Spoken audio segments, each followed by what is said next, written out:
Assalamualaikum warahmatullahi wabarakatuh. Perkenalkan saya Faris Dharma dengan NIM 002. Kemudian ada teman saya Sidika Hakim dengan NIM 015 dan Fikrana Tri Agustina dengan NIM 2018170 dan Soluna Fasya Elmina dengan NIM 2018229. Di sini kami akan mempresentasikan hasil tugas proyek kami pada mata kuliah pemrograman dinamis dengan mengambil judul tiket konser.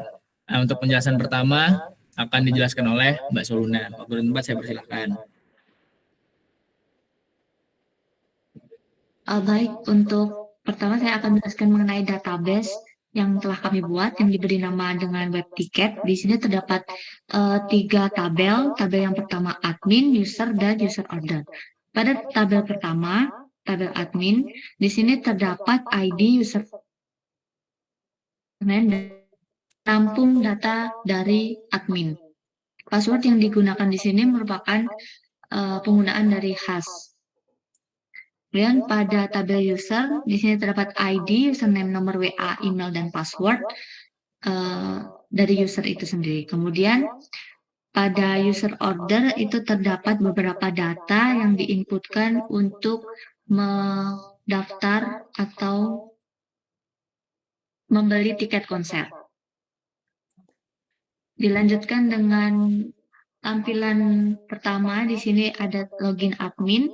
Login admin di sini terdapat username, password, dan solve CAPTCHA. Nah, di sini terdapat validation pada bagian CAPTCHA. Ketika tidak diisi, maka dia akan muncul peringatan. Kemudian masuk ke bagian halaman admin. Kemudian dilanjutkan dengan halaman register user. Di sini terdapat sign in untuk username dan password. Pada username di sini terdapat validation. Ketika tidak diinputkan maka akan ada peringatan. Kemudian di sini username diisi dengan user dan password juga user. Kemudian masuk ke halaman user untuk membuat pesanan. Baik, terima kasih. Untuk bagian krit akan dijelaskan oleh Sidika Hakim. Waktu dan tempat saya persilahkan. Ya, di sini untuk read terdapat pada tambahkan admin, yaitu berupa register admin, username dan password. Menginputkan username dan password. Kemudian untuk bagian read akan terdapat pada kelola admin untuk melihat apakah sudah dimasukkan apa belum username dan passwordnya. Oke, terima kasih. Kemudian untuk bagian edit dan delete bisa dijelaskan oleh Saudari Fikriana. Baik, jadi untuk fungsi update dan delete ini ada pada bagian kelola admin juga, dan ini ada pada bagian edit dan hapus. Untuk edit, jadi kita bisa mengedit username dari admin dan juga ID-nya. Nih, coba diupdate, Mas. Nah, ini udah terupdate. Kemudian untuk menghapus data ya tinggal mengklik bagian hapus, otomatis data akan terhapus. Oke, terima kasih. Saya lanjutkan. Di sini saya akan menjelaskan bagian report CSV dan search. Untuk fitur search sendiri itu dapat digunakan pada pesanan selesai, pesanan dikonfirmasi, dan pesanan ditolak. Kita kasih contoh di bagian pesanan selesai, di mana kita bisa mencari berdasarkan ID tiket sendiri. Nah, seperti ini. Ketika kita mencari sebagiannya, maka akan muncul di sini telah terfilter, dan ketika kita tidak jadi, maka akan kembali ke data awal. Nah, kemudian untuk report CSV sendiri itu dapat dari sini, dari pesanan selesai itu juga bisa ini. Kemudian dari order sendiri, dari bagian user, ketika sudah melakukan pembelian, itu user bisa dapat mencetak tiketnya, seperti ini juga. Nah, di sini bagian report CSV-nya. Kemudian saya tambahkan lagi untuk menjelaskan dari teman saya, user ini juga mendapat fitur create di mana dia membuat pesanan. Nah, ketika nanti pesanan ini sudah dibuat, maka akan masuk ke dalam admin. Di sini ada konfirmasi admin, admin dapat melihat. Ketika telah dikonfirmasi, maka admin juga dapat merubah statusnya, apakah sudah digunakan atau belum. Begitu.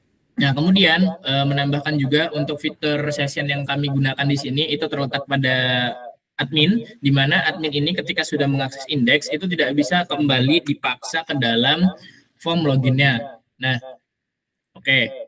kita langsung saja ke dalam bagian kode. Nah, tadi seperti yang saya jelaskan, admin itu ketika melakukan login itu dia ada sessionnya sendiri di sini. Nah, session ini akan berkebalikan dengan yang ada di indeks. Nah, sebagaimana ketika sudah masuk ke dalam indeks, ya tidak bisa kembali lagi ke dalam form loginnya, begitu. Nah, ini beberapa kodenya. Ini untuk kode CAPTCHA, kemudian ini untuk cetaknya sendiri, untuk melakukan cetak pada bagian admin, kemudian ini untuk mengedit pada bagian admin, kemudian ada hapus, kemudian ini untuk mengkonfirm pesanan, ini untuk mereject pesanan, kemudian ini indeksnya, indeks dalam dashboard admin, ini mengambil data-datanya, dan di sini CSS layout yang kami gunakan, semuanya kami gunakan dengan template Bootstrap. Begitu, baik dalam dashboard home, kemudian tiap-tiap fiturnya. Nah, untuk kelola admin sendiri, sama halnya dengan sebelum-sebelumnya. Ini untuk konfirmasi pesanan, dan ini untuk login admin. Kemudian ada logout admin. Kemudian ada pesanan ditolak, pesanan selesai, pesanan sukses, register admin, dan update. Nah, kemudian untuk bagian usernya sendiri, di sini itu ada fitur cetak, ini kodenya, kemudian ada headernya, kemudian ada indeks sendiri, sama seperti tadi sessionnya, kemudian logout, order, masih sama, dan reject. Nah, untuk indeks dari awal sebelum user melakukan login, ini merupakan indeksnya, berisi Bootstrap, dan proses yang kita catat tuh semuanya ada di proses.php, dari mulai koneksi DB, dan semuanya ada end of koneksi database, kemudian kita mengambil database dari ID, kemudian untuk sign in sendiri, untuk sign up, dan upload gambar, itu semua ada di proses.php. Nah, menambahkan juga ketika tadi kita sudah membuat pesanan di sini, itu akan tercatat pada database user order. Ini. Nah, di situ. Mungkin sekian yang dapat kami sampaikan. Apabila ada salah kata, kami mohon maaf. Kami akhiri wabillahi taufiq wal hidayah. Wassalamualaikum warahmatullahi wabarakatuh.